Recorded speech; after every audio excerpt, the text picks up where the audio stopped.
The fingers you have used to dial are too fat. Wonka is a 2023 prequel to Willy Wonka and the Chocolate Factory. Directed by Paul King, no relation to Stephen King, who's known for the Paddington movies, Dogface, and The Mighty Boosh. Armed with nothing but a hatful of dreams, young chocolatier Willy Wonka manages to change the world, one delectable bite at a time, while obstructed by a cartel of greedy chocolatiers who run the industry. That's a synopsis on the internet. Wonka is played by female heartthrob Timothée Chalamet. I think that's his name. I don't know the guy very well. But I have seen by his talk show appearances that women now favour feminine men over masculine men. The West is emulating the Japanese. The Japanese are obsessed with feminine men. Look it up if you don't believe me. Not a criticism, just an observation. Tim has been described as a hodgepodge of the Willy Wonka played in the other two films. A mixture of the eccentricness of Johnny Depp and the cheekiness of Gene Wilder. And of course, Willy Wonka has to be whimsy. His magic tricks are fun to watch. Tim's a good fit, along with most of the other characters, like Paterson Joseph playing Slugworth. He was definitely the best villain. Slugworth is also the only other character from the original movie, which is a nice touch. I wasn't a fan of Matt Lucas's character. The lines he's given are as bad as in the American version of Little Britain, where they describe the jokes because most Americans don't understand British humour. Sorry, it's true. Speaking of which, big names from side characters like Rowan Atkinson, who plays the priest, are fine with his Mr. Bean expressions, but to be honest, he's not needed.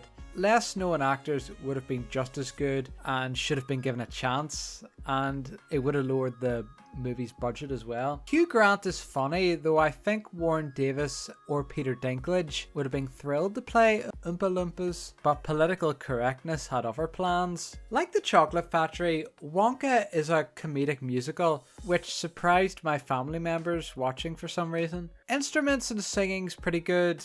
Calah Lane playing the child Noodle has a quirse hit the lungs on her. To me, it focuses too much on comedy and songs. The original did this to a lesser extent, and it had more serious moments, more of a balanced mixture. I was hoping to see Willy turn somber as the film went on, going from the life and soul of the party to the outcast he became at the start of the original Willy Wonka and the Chocolate Factory. Also, show more of his childhood with his mom, showing the highs and lows of his upbringing, being an oddball, because he is. They just gloss over his childhood very quickly. So none of that's here. Instead, it's bonkers, noisy, high energy most of the time. A bit too silly for me, but there's nothing wrong if you enjoy it. I know kids especially will love it. At least we get to see his struggles surviving in the city and how he overcomes it. The problem with the ending is there's still unanswered questions about the time frame between here and the original film. How does Wonka convince the other Oompa Loompas to join his factory? And why does he close down his factory and shun society at the start of the original movie? And how does he get his zany ideas for those unique inventions? Maybe that's why they left those questions unanswered so they can make a sequel. I had an okay time with Wonka. It's not my type of film, but my two eccentric gay childhood friends would love it, though I lost contact with them years ago, so I'm just assuming they're the same. The general movie audience do enjoy silly over-the-top humour with lots of singing, and they do sing its praises, so depends what you want, innit?